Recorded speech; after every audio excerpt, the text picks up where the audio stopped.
നമസ്കാരം. വാർത്തകളും വിശേഷങ്ങളുമായി സൗത്ത് വിഷൻ മധ്യാഹ്ന വാർത്തകളിലേക്ക് സ്വാഗതം. ഞാൻ സിനി ചന്ദ്ര. ഇന്നത്തെ പ്രധാന സംഭവവികാസങ്ങളിലേക്ക്.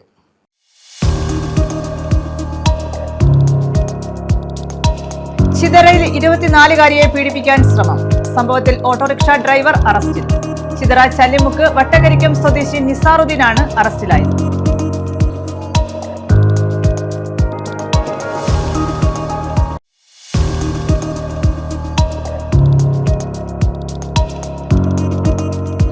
അഭയകേന്ദ്രത്തിലെ അന്തേവാസികളായ വയോധികരെ പീഡിപ്പിച്ചു. സംഭവത്തിൽ നടത്തിപ്പുകാരൻ പിടിയിൽ. തെന്മല പുനർജനി അഭയകേന്ദ്രത്തിലാണ് സംഭവം.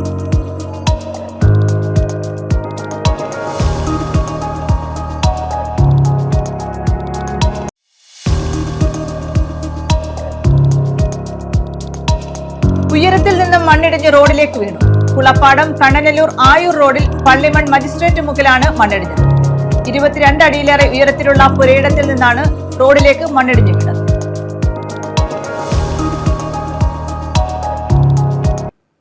വിശദമായ വാർത്തകളിലേക്ക്. ചിതറയിൽ 24-കാരിയെ വീട്ടിനുള്ളിൽ കയറി പീഡിപ്പിക്കാൻ ശ്രമം. സംഭവത്തിൽ ഓട്ടോറിക്ഷ ഡ്രൈവർ അറസ്റ്റിൽ. ചിതറ ചല്ലിമുക്ക് വട്ടക്കരിക്കം സ്വദേശി നിസാറുദ്ദീനാണ് അറസ്റ്റിലായത്. 2020 മറ്റൊരു പീഡന കേസിൽ ഇയാൾ അറസ്റ്റിലായിരുന്നു. യുവതിയെ വീട്ടിൽ കയറി പീഡിപ്പിക്കാൻ ശ്രമിച്ച കേസിലാണ് ഓട്ടോറിക്ഷ ഡ്രൈവറെ അറസ്റ്റ് ചെയ്തത്. ചിതറ ചല്ലിമുക്ക് വട്ടക്കരിക്കം അൻവർ മൻസിലിൽ 61-കാരനായ നിസാറുദ്ദീനാണ് പിടിയിലായത്. 2020 മറ്റൊരു പീഡന കേസിൽ ഇയാൾ അറസ്റ്റിലായിട്ടുണ്ട്. കഴിഞ്ഞ ദിവസം നിസാറുദ്ദീന്റെ ഓട്ടോയിൽ യുവതി പാചകവാതക സിലിണ്ടർ കൊണ്ടുവന്നിരുന്നു. സിലിണ്ടർ വീടിനകത്തേക്ക് കയറ്റിവെച്ച സമയം ഇവരെ കടന്നുപിടിച്ച് പീഡിപ്പിക്കാൻ ശ്രമിക്കുകയായിരുന്നു. യുവതി ബഹളം വെച്ചതോടെ നാട്ടുകാർ ഓടിക്കൂടി. ഈ സമയം ഇയാൾ രക്ഷപ്പെട്ടു.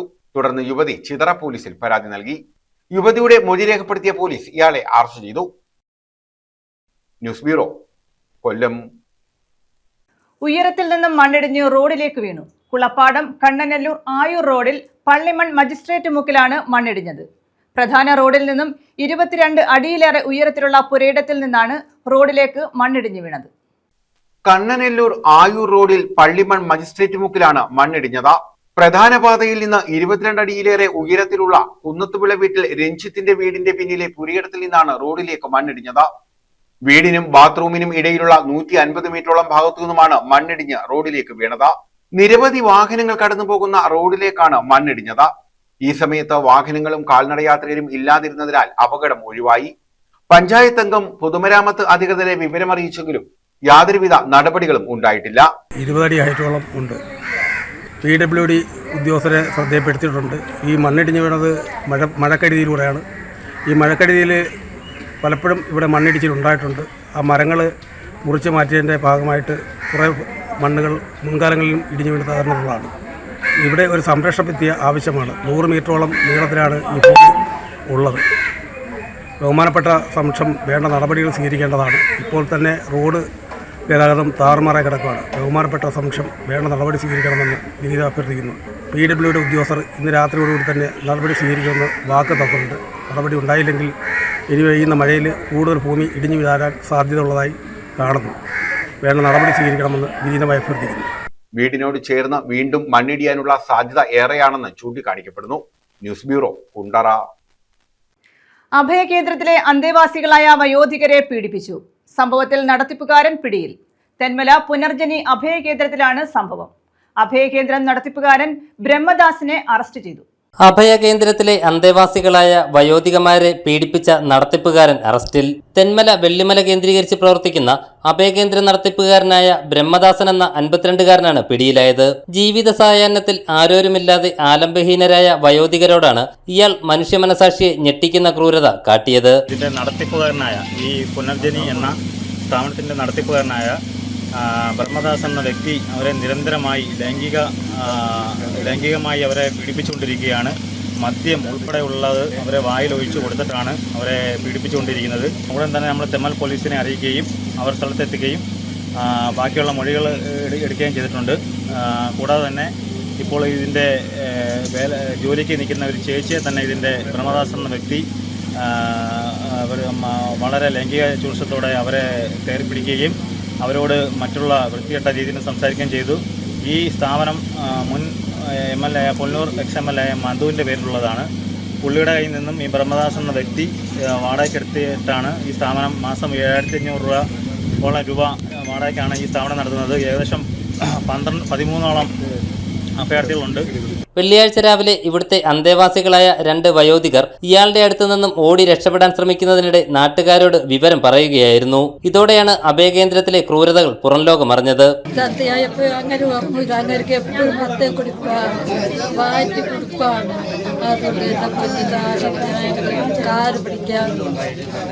രാത്രി വെളിയിൽ നിന്ന് വേറെ വണ്ടികളൊക്കെ വരുന്നുണ്ടോ? രാത്രി ആകുമ്പോ തുണികളെല്ലാം കളഞ്ഞിട്ട് അങ്ങനെ കാണാനുള്ള കാര്യം എല്ലാം കാലത്ത് എന്നെ അടുക്കി കൂടെ ചെയ്ത് പിന്നെയാണ് സാറ് വിട്ടത്. മദ്യം വരെ എന്നെ കുടിപ്പിക്കാൻ നോക്കും. ഞാൻ മദ്യം കുടിക്കത്തില്ല. എനിക്ക് ആരും ഇല്ലാത്ത ഞാനാണ്. ഭാര്യ ഇവിടെ കൊണ്ടുവന്ന് 4 പെണ്ണുങ്ങളെയാണ് അടിച്ചു വന്നത്. എൻ്റെ കൂട്ടത്തിൽ കൊണ്ടുവന്ന ഈ പെരിക്കകത്തിട്ട് അതോടെ ഞാൻ കണ്ടത്. പിന്നെയാണ് ഭാര്യ മരിച്ചത്. ഭാര്യ മരിച്ച പിന്നെ അങ്ങനെ മദ്യമാകുമ്പോൾ ഞങ്ങൾ അയാൾക്ക് പെണ്ണാട്ടിയിരിക്കണം.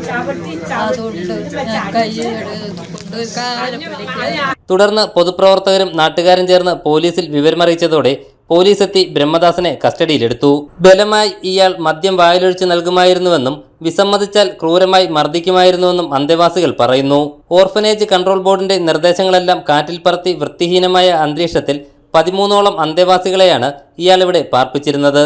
ഇതിൽ സ്ത്രീകളും പുരുഷന്മാരും ഉൾപ്പെടുന്നു. പുറമേ നിന്നെത്തുന്ന സന്ദർശകരെയോ അയൽവാസികളെയോ പോലും ഇതിനുള്ളിലേക്ക് കയറ്റാറില്ലെന്നും നാട്ടുകാരും പറയുന്നു. സമീപവാസികളായ 1-2 പേർ പേര് വെളിപ്പെടുത്താൻ പറ്റാത്തവർ നമ്മളോട് വളരെ ഭയത്തോടുകൂടി പ്രതികരിച്ചത് രാത്രി കാലങ്ങളിൽ നിരവധി വണ്ടികൾ വാഹനങ്ങൾ ഇവിടെ വന്നു പോകുന്നുണ്ട്, അനാശാസ്യ പ്രവർത്തികൾ നടക്കുന്നുണ്ട് എന്നുള്ള രീതിയിലാണ് പറഞ്ഞത്. അപ്പം 2 കാര്യങ്ങളാണ് ഇവിടെ വന്നപ്പോൾ നമുക്ക് ബോധ്യപ്പെട്ടത്. 12 പേരെ താമസിപ്പിക്കാൻ എടുത്തിരിക്കുന്ന ഒരു 10-650 സ്ക്വയർ ഫീറ്റ് പോലും ഇല്ലാത്ത ഒരു ഇടുങ്ങിയ 2 മുറികളിലാണ് ഈ 10-12 പേരെ അവരുടെ പ്രാഥമിക ആവശ്യങ്ങൾ നിർവഹിക്കാൻ പോലും സൗകര്യമില്ലാത്ത രീതിയിൽ പാർപ്പിച്ചിരിക്കുന്നത്. 2 ഓർഫനേജ് കൺട്രോൾ ബോർഡിൻ്റെ നിയമം അനുസരിച്ച് ഈ ആരായിരുന്നാലും സ്ത്രീകളെയും പുരുഷന്മാരെയും ഒരുമിച്ച് താമസിപ്പിക്കാനുള്ള താമസിപ്പിച്ചുകൂടാ. അതിൻ്റെ എല്ലാം നഗ്നമായ ലംഘനമാണ് ഇവിടെ നടന്നിരിക്കുന്നത്. അത് അടിയന്തരമായിട്ട് ആ പരിശോധന ഉണ്ടാകണം. ഇതിൻ്റെ ലൈസൻസ് ക്യാൻസൽ ചെയ്യണം. ഇവിടുത്തെ അന്തേവാസികളെ ഉത്തരവാദിത്തപ്പെട്ട അനാഥരാണ്. അവർക്ക് പോകാൻ ഇടമില്ലാത്തവരാണ്. മറ്റ് ഗവൺമെൻറ്റിൻ്റെ അണ്ടറിലുള്ള ഏതെങ്കിലും സ്ഥാപനത്തിലോട്ട് മാറ്റുന്നതിനും നിയമ നടപടികൾ സ്വീകരിക്കുന്നതിനും അധികൃതർ തയ്യാറാകണം. തീർത്തും അവശരായ 70ഉം 72ഉം വയസ്സുള്ള വയോധികമാരോടാണ് ബ്രഹ്മദാസൻ ഈ ക്രൂരത കാട്ടിയത്. അന്തേവാസികളോട് മനുഷ്യത്വരഹിതമായ പെരുമാറ്റമായിരുന്നു ഇയാൾ നടത്തിയതെന്നും സ്ത്രീകളുടെ കുളിമുറിയിലടക്കം ഇയാൾ CCTV ക്യാമറ വെച്ചിരുന്നതായും അന്തേവാസികൾ പറയുന്നു. എങ്ങനെ ഞാൻ കുളിക്കുന്നു അതുപോലെ അവൻ അത് വെച്ച് കണ്ടിട്ട് രാത്രി വന്ന് പറയും. മനസ്സിലായ? ഇനി എനിക്ക് നുണ പറയാൻ പറ്റത്തില്ല. അത് കൊള്ള, ആ ശരീരം കൊള്ള. നിങ്ങളെ കല്യാണം കഴിച്ചിട്ട് നിങ്ങൾക്ക് മക്കളും ഉണ്ടായിട്ടില്ല. നിങ്ങൾ ഭർത്താവിലൂടെ ജീവിച്ചിട്ട് സത്യമാണ്. സാമ്പത്തിക ലാഭം മാത്രം ലക്ഷ്യമാക്കി ഇത്തരം നിരവധി അഭയകേന്ദ്രങ്ങളാണ് നാട്ടിൽ കൂണുപോലെ മുളച്ചു പൊന്തുന്നത്. 1-2 അന്തേവാസികളെ പാർപ്പിച്ച് സമൂഹമാധ്യമങ്ങളിലടക്കം പരസ്യം ചെയ്തും ജനങ്ങളിൽ നിന്നും പണപ്പിരിവ് നടത്തിയുമൊക്കെ പ്രവർത്തിക്കുന്ന ഇത്തരം അനധികൃത അഭയകേന്ദ്രങ്ങൾക്കെതിരെ ശക്തമായ നടപടികൾ ഉണ്ടാകേണ്ട സമയം അതിക്രമിച്ചിരിക്കുകയാണ്. പണം മോഷ്ടിച്ചുവെന്നാരോപിച്ച് 11 വയസ്സുകാരനെ പുനലൂരുള്ള മറ്റൊരു അഭയകേന്ദ്രത്തിൽ കെട്ടിത്തൂക്കി മർദ്ദിച്ച സംഭവത്തിന്റെ ഞെട്ടൽ മാറുന്നതിനിടെയാണ് മനുഷ്യ മനസാക്ഷിയെ ഞെട്ടിക്കുന്ന ക്രൂരകൃത്യം മറ്റൊരു അഭയകേന്ദ്രത്തിൽ അരങ്ങേറിയിരിക്കുന്നത്. News bureau, Punalur.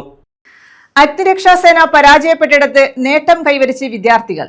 കൊല്ലം കമ്മീഷണർ ഓഫീസിന് മുന്നിലെ മേൽപ്പാലത്തിലെ സ്പാനിനടിയിൽ കുടുങ്ങിയ പൂച്ചയെ രക്ഷിക്കാനാണ് അഗ്നിരക്ഷാസേനയ്ക്ക് കഴിയാതിരുന്നത്. പൂച്ചയെ രക്ഷപ്പെടുത്തിയതാകട്ടെ BCA 2ാം വർഷ വിദ്യാർത്ഥികൾ. കൊല്ലം കമ്മീഷണർ ഓഫീസിന് മുന്നിലെ മേൽപ്പാലത്തിന്റെ സ്പാനിനടിയിലാണ് പൂച്ച കുടുങ്ങിയത്. പൂച്ചക്കുഞ്ഞിന്റെ കരച്ചിൽ കേട്ട് ക്രൈംബ്രാഞ്ച് ഓഫീസിലെ ഉദ്യോഗസ്ഥർ ഫയർഫോഴ്സിനെ വിവരമറിയിച്ചു. മണിക്കൂറുകൾ നീണ്ട രക്ഷാപ്രവർത്തനം നടത്തിയെങ്കിലും ഇവർക്ക് പൂച്ചയെ രക്ഷിക്കാൻ കഴിഞ്ഞില്ല. സ്പാനിൽ ഒരു ചെറിയ വിടവ് മാത്രമാണ് ഉണ്ടായിരുന്നത്.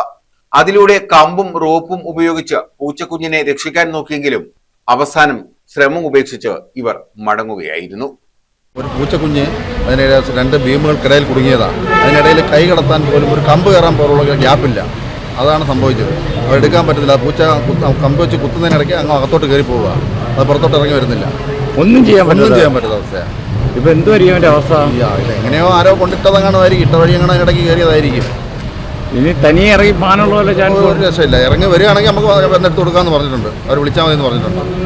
ഈ സമയത്താണ് കൊല്ലം സിറ്റി പോലീസ് സൈബർ പോലീസ് സ്റ്റേഷനിൽ സൈബർ സെക്യൂരിറ്റിയിൽ ഇന്റേൺഷിപ്പ് ചെയ്യുന്ന BCA 2ാം വർഷ വിദ്യാർത്ഥികളായ സിദ്ധാർത്ഥും ഷാരോൺ ജോർജും പൂച്ചക്കുട്ടിയുടെ കരച്ചിൽ കേട്ടത്. പൂച്ചയെ എങ്ങനെയെങ്കിലും രക്ഷപ്പെടുത്തണമെന്ന് ഇവർ തീരുമാനിക്കുന്നു. ക്ലാസ് കഴിഞ്ഞ് വൈകിട്ട് പാലത്തിലെത്തിയ ഇവർ പൂച്ചയുടെ കരച്ചിൽ കേട്ട സ്ഥലം ശ്രദ്ധിച്ചു. മൊബൈൽ ഫോണിന്റെ അൾട്രാ ക്യാമറ ഉപയോഗിച്ച് പൂച്ചയിരിക്കുന്ന സ്ഥാനം ക്യാമറയിലൂടെ കണ്ടെത്തി. പിന്നീട് യൂട്യൂബിൽ പൂച്ചക്കുഞ്ഞിന് പൂച്ചയുടെ സൗണ്ട് കേൾപ്പിച്ചു. അപ്പോൾ പൂച്ചക്കുട്ടിയിൽ ചെറിയ പ്രതികരണമുണ്ടായി. മൊബൈൽ ഫോൺ കുറച്ചുകൂടി അകലത്തേക്ക് വെച്ചു. ശബ്ദം കേട്ട പൂച്ചക്കുഞ്ഞ് അടുത്തേക്ക് വന്നു. ഈ സമയം മറ്റേയാൾ പൂച്ചക്കുട്ടിയെ പിടികൂടുകയായിരുന്നു. ഞങ്ങൾ ഫാത്തിമ കോളേജിലെ സ്റ്റുഡൻസ് ആണ്. ഞങ്ങൾ ആക്ച്വലി കൊല്ലം സൈബർ പോലീസ് സ്റ്റേഷനിൽ ഇന്റേൺഷിപ്പ് ചെയ്യാൻ വന്നതാണ്. അപ്പോൾ അവിടെ ആക്ച്വലി കമ്മീഷൻ ഓഫീസിൻ്റെ അവിടെ ഒരു ബ്രിഡ്ജുണ്ട്. ഈ ബ്രിഡ്ജിലൊരു പൂച്ചയുടെ കരച്ചിൽ ഇങ്ങനെ 2-3 ദിവസമായിട്ട്, ഒരു പൂച്ചക്കുട്ടിയുടെ കരച്ചിൽ 2-3 ദിവസമായിട്ട് ഇങ്ങനെ കേൾക്കുന്നുണ്ടായിരുന്നു. അപ്പോൾ അപ്പോഴാണ് നമുക്ക് മനസ്സിലായത് അവിടെ ഒരു പൂച്ചക്കുട്ടി പെട്ടിരിക്കുമായിരുന്നു. അതിനിടയ്ക്ക് ഒരു എന്താ പറയുക, ഗട്ടർ പോലെ ഉണ്ട്. അപ്പോൾ അവിടെ ഇങ്ങനെ പൂച്ചക്കുട്ടി പെട്ടിരിക്കുമായിരുന്നു. അപ്പോൾ ഫയർഫോഴ്സ് ട്രൈ ചെയ്തു. ഫയർഫോഴ്സ് അവരുടെ ബെസ്റ്റ് അവർ ട്രൈ ചെയ്തു. 2 ദിവസം ട്രൈ ചെയ്തിട്ട് നമുക്ക് ബുദ്ധിമുട്ടായിരുന്നു, കിട്ടുന്നില്ലായിരുന്നു. അപ്പോൾ അങ്ങനെ ഞങ്ങൾ ഫയർഫോഴ്സ് പോയി കഴിഞ്ഞപ്പോൾ ഞങ്ങൾ ബ്രിഡ്ജിൻ്റെ മുകളിൽ ഇങ്ങനെ നടന്ന് കയറിയിട്ട് ഞങ്ങൾ ഒന്ന് നോക്കി ഞങ്ങളുടെ രീതിയിൽ. അപ്പോൾ ആദ്യത്തെ ദിവസം ഞങ്ങൾക്കൊന്നും പറ്റിയില്ല. 2ാമത്തെ ദിവസം ഞങ്ങൾക്ക് ഇങ്ങനെ മൈൻഡിൽ തോന്നി, യൂട്യൂബിൽ ക്യാറ്റിൻ്റെ സൗണ്ട്, അതായത് ക്യാറ്റ്സിനെ അട്രാക്ട് ചെയ്യാനായിട്ടുള്ള വേറെ ക്യാറ്റ്സിൻ്റെ സൗണ്ട് ഇങ്ങനെ ഉണ്ട്. അത് അത്ര എഫക്റ്റീവ് ആണെന്ന് ഞങ്ങൾക്ക് അറിയത്തില്ല. അത് ഞങ്ങൾ എന്തായാലും ഒന്ന് ട്രൈ ചെയ്ത് നോക്കി. ഞങ്ങൾ സൗണ്ട് പ്ലേ ചെയ്തപ്പോൾ ഈ പൂച്ചക്കുട്ടി അകത്തുനിന്ന് റെസ്പോണ്ട് ചെയ്യുന്നതായിട്ട്. അപ്പോൾ ഞങ്ങൾക്ക് മനസ്സിലായി, ഓക്കെ, സൗണ്ട് പ്ലേ ചെയ്ത് അതിന് പുറത്തോട്ട് കൊണ്ടുവന്നിട്ട് കൈയിട്ട് എടുക്കാണ്. അങ്ങനെ ഞങ്ങളതിനെ സൗണ്ട് പ്ലേ ചെയ്ത് പുറത്തോട്ട് കൊണ്ടുവന്നു, കൈയിട്ട് എടുത്തു. അപ്പോൾ അതായിരുന്നു ഉണ്ടായത്. അപ്പോൾ ഒരുപാട് സന്തോഷമുണ്ട്. അവശനിലയിലായ പൂച്ചയെ മൃഗാശുപത്രിയിൽ എത്തിച്ചു. മരുന്നും ഇഞ്ചക്ഷനും നൽകി. അടുത്ത പ്രശ്നം പൂച്ചയെ താമസിപ്പിക്കാൻ സ്ഥലമില്ല എന്നതായിരുന്നു. ഈ സമയം മൃഗാശുപത്രിയിലെത്തിയ താമരക്കുളം സ്വദേശി ഹർഷിദ് പൂച്ചയെ വളർത്താനായി ഇവരുടെ കയ്യിൽ നിന്നും കൊണ്ടുപോവുകയും ചെയ്തു. 3 മാസം പ്രായമുള്ള പെൺപൂച്ചയായിരുന്നു ഇത്. ന്യൂസ് ബ്യൂറോ, കൊല്ലം. കൊല്ലം തേനി ദേശീയപാത വികസന പദ്ധതിക്ക് അന്തിമ അംഗീകാരം. ആദ്യ റീച്ചിന്റെ വികസനത്തിന് 1663.15 കോടിയുടെ ഭരണ സാങ്കേതിക അനുമതിയാണ് നൽകിയിരിക്കുന്നത്. കൊല്ലം കടവൂർ ബൈപ്പാസ് ജംഗ്ഷൻ മുതൽ ചെങ്ങന്നൂർ ആഞ്ഞിരിമൂട് വരെയുള്ള 54.37 കിലോമീറ്ററാണ് ആദ്യ റീച്ച്. പദ്ധതിയുടെ ഭാഗമായി 689.20 കോടി രൂപ സിവിൽ പ്രവർത്തികൾക്കായും ഭൂമി ഏറ്റെടുക്കലിനും അനുബന്ധ നടപടികൾക്കുമായി 331.64 കോടി രൂപയും കെട്ടിടങ്ങൾ പൊളിച്ചു നീക്കുന്നതിനും നഷ്ടപരിഹാരത്തിനുമായി 394.19 കോടി രൂപയും അനുവദിച്ചിട്ടുണ്ട്. എഞ്ചിനീയറിംഗ്, പ്രൊക്യൂർമെന്റ് ആൻഡ് കൺസ്ട്രക്ഷൻ മാതൃകയിൽ 24 മാസത്തിനുള്ളിൽ പദ്ധതി പൂർത്തിയാക്കാനാണ് ലക്ഷ്യമിടുന്നത്. നിലവിൽ 20 മീറ്റർ വീതിയുള്ള 4 വരി ദേശീയപാതയായാണ് ഈ ഭാഗം വികസിപ്പിക്കുന്നത്. 3 വലിയ പാലങ്ങൾ, 6 ചെറിയ പാലങ്ങൾ, 103 കലുങ്കുകൾ, 1 റെയിൽവേ മേൽപ്പാലം, 2 വാഹന അടിപ്പാതകൾ എന്നിവ പദ്ധതിയുടെ ഭാഗമാകും. യാത്രക്കാരുടെ സൗകര്യത്തിനായി 48 ബസ് ബേകളും 88.81 കിലോമീറ്റർ നീളത്തിൽ ആധുനിക ഡ്രെയിനേജ് സംവിധാനവും ഒരുക്കും. സുരക്ഷ ഉറപ്പാക്കുന്നതിനായി ക്രാഷ് ബാരിയറുകൾ, ആധുനിക സൈൻ ബോർഡുകൾ, സോളാർ LED ബ്ലിങ്കറുകൾ, മീഡിയം മാസ്റ്റ് ലൈറ്റുകൾ, ഹൈ മാസ്റ്റ് ലൈറ്റുകൾ എന്നിവയും സ്ഥാപിക്കും. കൊല്ലം ബൈപ്പാസ് മുക്കട, പേരയം, കുണ്ടറ, ചിറ്റുമല, ഭരണിക്കാവ്, ചക്കുവള്ളി, ചാരുമൂട്, കോട്ടമുക്ക്, നാലുമുക്ക്, മാങ്കാങ്കുഴി, കൊല്ലകടവ്, പെണ്ണുക്കര, ആഞ്ഞിലിമൂട് തുടങ്ങി 16 പ്രധാന ജംഗ്ഷനുകൾ ആധുനിക നിലവാരത്തിലേക്ക് ഉയർത്തും. ചിറ്റുമല, മൂന്നുമുക്ക്, കടപുഴ, പുന്നമൂട്, ഊക്കൻമുക്ക്, ശൂരനാട്, തെക്കേമുറി, കണ്ണമം, ആനയടി, വയ്യാങ്കര, ചാവടി, ഗുരുനാഥൻകുളങ്ങര, ചുനക്കര, കോടുകുളഞ്ഞി, പണിപ്പുരപ്പടി എന്നിവയുൾപ്പെടെ 18 ചെറു ജംഗ്ഷനുകളും നവീകരിക്കും. കൊല്ലം തേനി പാതയുടെ നിർമ്മാണ പ്രവർത്തനങ്ങൾക്ക് തുടക്കം കുറിച്ചുകൊണ്ട് കേന്ദ്ര സർക്കാർ 1600 കോടിയിലധികം രൂപ അനുവദിക്കപ്പെട്ടിട്ടുണ്ട്, ഉത്തരവ് വന്നിട്ടുണ്ട്. ദേശീയപാതകളുടെ വികസനത്തിന് കേന്ദ്ര സർക്കാർ നൽകുന്ന ആ വലിയ പിന്തുണയുണ്ട്. അതാണ് നമ്മുടെ ജില്ലയിൽ 2ാമത്തെ ഹൈവേയുടെ വികസന പ്രവർത്തനത്തിന് വേണ്ടിയാണ് ഈ തുക അനുവദിച്ചിട്ടുള്ളത്. അത് നമ്മുടെ ജില്ലയെ സംബന്ധിച്ചിടത്തോളം യാത്രാ സൗകര്യം മെച്ചപ്പെടുത്തുന്ന കാര്യത്തിൽ വലിയ ഒരു വഴിത്തിരിവായി മാറും. ആ തുക അനുവദിക്കുകയും അവരുടെ നിർമ്മാണ പ്രവർത്തനത്തിന് വേഗത കൂട്ടുകയും ചെയ്യുന്ന കേന്ദ്ര സർക്കാരിനെ ഈ അവസരത്തിൽ അഭിനന്ദിക്കുന്നു. പദ്ധതി യാഥാർത്ഥ്യമാകുന്നതോടെ കൊല്ലം, കുണ്ടറ, കുന്നത്തൂർ, ഭരണിക്കാവ്, ചാരിമൂട്, ചെങ്ങന്നൂർ മേഖലകളിലെ യാത്രാസമയം ഗണ്യമായി കുറയും. ചരക്ക് ഗതാഗതം കൂടുതൽ കാര്യക്ഷമമാകും. വ്യാപാര, വ്യവസായ, കാർഷിക, വിനോദസഞ്ചാര മേഖലകൾക്ക് പുതിയ സാധ്യതകൾ തുറന്നു കിട്ടും. ദീർഘകാലമായി വികസനത്തിന്റെ കാത്തിരിപ്പിലായിരുന്ന മധ്യ തിരുവിതാംകൂർ മേഖലയ്ക്ക് ഇത് വലിയ ഉത്തേജനമാകും. ന്യൂസ് ബ്യൂറോ, കൊല്ലം. നവീകരിച്ച കൊല്ലൂർവിള ജുമാ മസ്ജിദ് ഉദ്ഘാടനം 14-ന് നടക്കും. പുനർനിർമ്മിച്ച മഖ്ബറയുടെ സമർപ്പണവും ഇതോടൊപ്പം നടത്തും. ആണ്ട് നേർച്ച ജൂൺ 15-ന് ആരംഭിക്കുമെന്നും ഭാരവാഹികൾ അറിയിച്ചു. സയ്യിദ് മുഹമ്മദ് ബാഖഫി കൊച്ചുകോയ തങ്ങളുടെ പുനർനിർമ്മിച്ച മഖ്ബറയുടെയും നവീകരിച്ച കൊല്ലൂർവിള ജുമാ മസ്ജിദിന്റെയും ഉദ്ഘാടനം 14-ന് വൈകിട്ട് 4-ന് നടക്കും. പാണക്കാട് സയ്യിദ് മുനവർ അലി ശിഹാബ് തങ്ങൾ, സയ്യിദ് ഇബ്രാഹിം ഖലീൽ ബുഖാരി എന്നിവർ ഉദ്ഘാടന ചടങ്ങിൽ പങ്കെടുക്കും. ജമാഅത്ത് പ്രസിഡന്റ് എ അൻസാരി അധ്യക്ഷത വഹിക്കും. സമ്മേളനം മന്ത്രി PC വിഷ്ണുനാഥ് ഉദ്ഘാടനം ചെയ്യും. NK Premachandran MP, advocate Vishnumohan MLA, mayor AK Hafeez, മുൻ MLA M നൌഷാദ് തുടങ്ങിയവർ പങ്കെടുക്കുമെന്ന് ഭാരവാഹികൾ പറഞ്ഞു. മുഹമ്മദ് ബാഖഫി കൊച്ചുകോയ തങ്ങളുടെ 205ാമത് ആണ്ട് നേർച്ചയും 21ാമത് സ്വലാത്ത് വാർഷിക ദുആ സമ്മേളനവും ജൂൺ 17 മുതൽ 21 വരെ നടക്കും. KJM സ്കൂൾ ഗ്രൗണ്ടിലാണ് സമ്മേളനവും നടക്കുന്നത്. സ്വലാത്ത് വാർഷിക ദുആ സമ്മേളനത്തിൽ ഹസ്രത്ത് ഖാജ ഗിയാസുദ്ദീൻ ചിസ്തി ദുആയ്ക്ക് നേതൃത്വം നൽകും. 15-ന് രാത്രി 8:30-ന് മതപ്രഭാഷണ പരമ്പര ഡോക്ടർ N ഇല്യാസ് കുട്ടി ഉദ്ഘാടനം ചെയ്യുമെന്ന് Kolloorvila Muslim Jamaath president A Ansari, Jamaath secretary A Abdul Rahman, Kolloorvila Muslim Jamaath treasurer MK Saidulabuddeen, Jamaath vice president S Sabeer, joint secretary S Ahammed Kheel, മഖാം ആൻഡ് മസ്ജിദ് പുനർനിർമ്മാണ sub committee chairman S Abdul Salim, AK Afsanari Kunju, Abdul Rahim Labba, A Abdul Vahida, Kollurvila Nasimuddin എന്നിവർ അറിയിച്ചു. എല്ലാവരെയും അറിയിക്കുന്നതിന് വേണ്ടിയിട്ടാണ് ഇന്ന് പത്രസമ്മേളനം നടത്തുന്നത്. ബഹുമാനപ്പെട്ട സയ്യിദ് മുഹമ്മദ് ബാഫക്കി കൊച്ചുകോയ തങ്ങൾ അവിടെ അടക്കം നടന്നിട്ട് ഏകദേശം 2 നൂറ്റാണ്ടുകൾ കഴിയുന്നു. ആ മഖ്ബറയുടെ ഉദ്ഘാടനത്തിന് എത്തിച്ചേരുന്നത് ബഹുമാനപ്പെട്ട മുനവർ അലി ശിഹാബ് തങ്ങളും ബഹുമാനപ്പെട്ട സയ്യിദ് ഖലീൽ ബുഖാരി തങ്ങളുമാണ്. പൊതുയോഗം ഉദ്ഘാടനം നടത്തുന്നത് ബഹുമാനപ്പെട്ട സാംസ്കാരിക ടൂറിസം വകുപ്പ് മന്ത്രി PC വിശ്വനാഥ് അവർകളാണ്.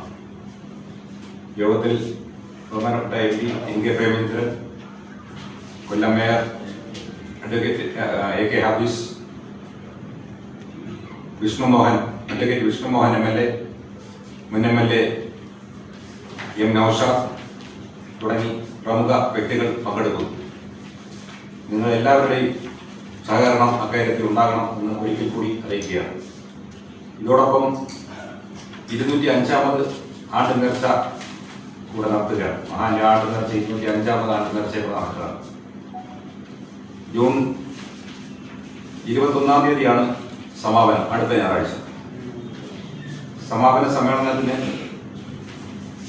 എത്തിച്ചേരുന്നത് ഹസ്രത്ത് ഖാജ ഗിയാസുദ്ദീൻ ചിസ്തി അജ്മീറിലെ ഒരു മഹാനാണ് എത്തിച്ചേരുന്നത് ദുആ സമ്മേളനത്തിനായി.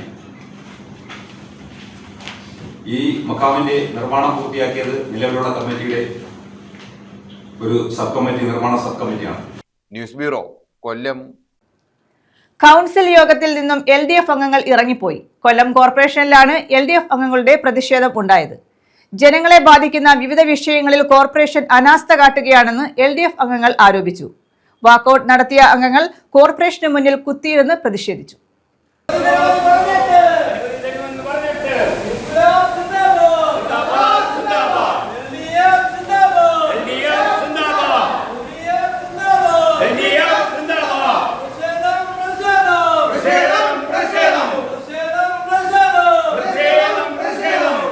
പകർച്ചവ്യാധികളുടെ പിടിയിലായ കൊല്ലം ജില്ലയെ രക്ഷിക്കുക, മഴക്കാലപൂർവ്വ ശുചീകരണത്തിലെ പാളിച്ചകൾ പരിഹരിക്കുക, ഡിവിഷൻ തലത്തിൽ മഴക്കാലപൂർവ്വ ശുചീകരണത്തിന് നൽകാമെന്ന് പറഞ്ഞ തുക നൽകുന്നതിലെ വീഴ്ചയ്ക്ക് പരിഹാരം കാണുക, തെരുവുവിളക്ക് പരിപാലനത്തിലെ വീഴ്ച പരിഹരിക്കുക, നഗരത്തിലെ തെരുവുനായികളുടെ വിളയാട്ടത്തിന് അവസാനം ഉണ്ടാക്കുക, ABC പദ്ധതി പുനഃസ്ഥാപിക്കുക തുടങ്ങിയ ആവശ്യങ്ങൾ ഉന്നയിച്ചാണ് LDF കൗൺസിലർമാർ കൗൺസിൽ യോഗത്തിൽ നിന്ന് ഇറങ്ങിപ്പോയ അംഗങ്ങൾ കോർപ്പറേഷന് മുന്നിൽ കുത്തിയിരുന്ന് പ്രതിഷേധിച്ചു.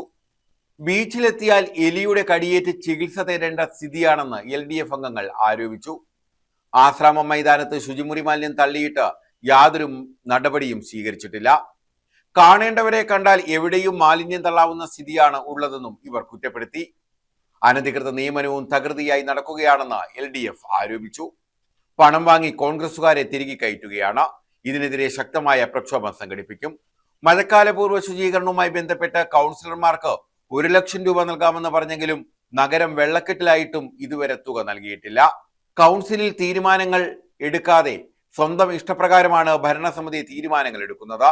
കഴിഞ്ഞ ഭരണസമിതി നടപ്പാക്കിയ പ്രവർത്തികൾ തുടർന്നു കൊണ്ടുപോവുക മാത്രമാണ് 6 മാസമായിട്ടും പുതിയ ഭരണസമിതി ചെയ്യുന്നത്. മാലിന്യ നിർമ്മാർജ്ജനത്തിന് പുതിയ പദ്ധതികളൊന്നും നടപ്പാക്കിയിട്ടില്ല. തെരുവ് വിളക്കുകൾ പ്രകാശിക്കുന്നില്ല. ആരോഗ്യ മേഖല ICUവിലാണ്. കോർപ്പറേഷൻ പരിധിയിൽ ഷിഗല്ല, ഡെങ്കി, മഞ്ഞപ്പിത്തം എന്നിവ പകരുന്നു.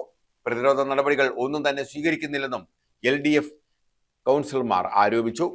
LDF പാർലമെന്ററി പാർട്ടി നേതാവ് C ബാബു, കൗൺസിലർമാരായ രാജേന്ദ്രൻ, റാഫി, പ്രശാന്ത, മുസ്തഫ, മഹേഷ്, സുജ, അജീന പ്രശാന്ത എന്നിവരുടെ നേതൃത്വത്തിലായിരുന്നു LDFന്റെ ഇറങ്ങിപ്പോക്കും പ്രതിഷേധവും.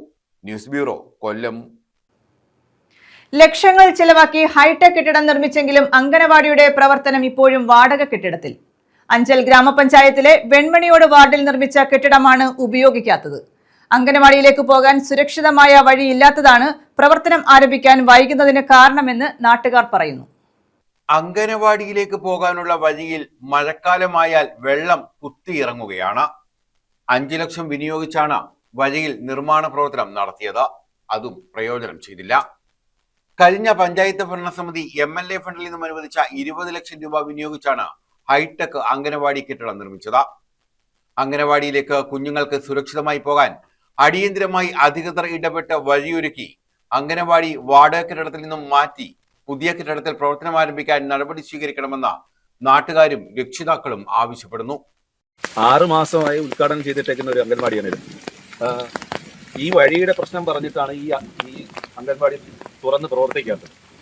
15 വർഷമായിട്ട് വാടക കെട്ടിടത്തിലാണ് കുട്ടികൾ പഠിക്കാൻ വരുന്നത്. ഇത്രയും ലക്ഷം രൂപ പൈസ മുടക്കി ഈ കെട്ടിടം ഉണ്ടാക്കിയിട്ട് ഇത് തുറന്ന് പ്രവർത്തിക്കാനായിട്ട് ഒരു അധികാരികളും വരുന്നില്ല. ഏത് ഉദ്യോഗസ്ഥരുടെ അനാസ്ഥയാണെന്ന് നാട്ടുകാരൻ എന്ന നിലയിൽ ഞങ്ങൾക്ക് ആർക്കും മനസ്സിലാവുന്നില്ല. 20 ലക്ഷം രൂപ കെട്ടിടത്തിന് ചിലവാക്കി, 5 ലക്ഷം രൂപ ഈ വഴിക്ക് വേണ്ടി റെഡിയാക്കി. എന്നിട്ട് ഇപ്പോഴും വാടക കെട്ടിടത്തിലാണ് അംഗൻവാടി പ്രവർത്തിക്കുന്നത്. ഇത് ഇങ്ങനെ തുടർന്നു പോയാൽ ഇപ്പോൾ ഇന്നലെ മൊത്തം കാടായിരുന്നു. ഞങ്ങൾ കുറച്ച് പേര് ചേർന്ന് കാടെല്ലാം എടുത്ത് പാമ്പും എല്ലാം കയറി കിടക്കുവാണ് ഇവിടെ. News bureau, Anchal. പ്രധാന വാർത്തകൾ വീണ്ടും.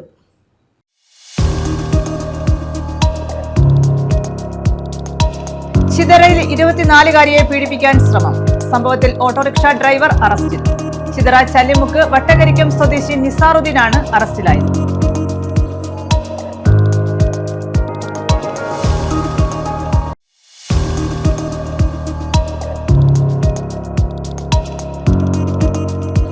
അഭയകേന്ദ്രത്തിലെ അന്തേവാസികളായ വയോധികരെ പീഡിപ്പിച്ചു.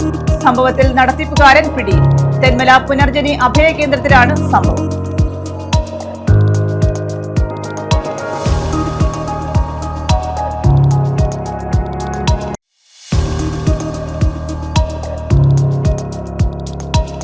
ഉയരത്തിൽ നിന്നും മണ്ണിടിഞ്ഞ് റോഡിലേക്ക് വീണു. കുളപ്പാടം കണ്ണനല്ലൂർ ആയൂർ റോഡിൽ പള്ളിമൺ മജിസ്ട്രേറ്റ് മുക്കിലാണ് മണ്ണിടിഞ്ഞത്. 22 അടിയിലേറെ ഉയരത്തിലുള്ള പുരയിടത്തിൽ നിന്നാണ് റോഡിലേക്ക് മണ്ണിടിഞ്ഞു വീണത്.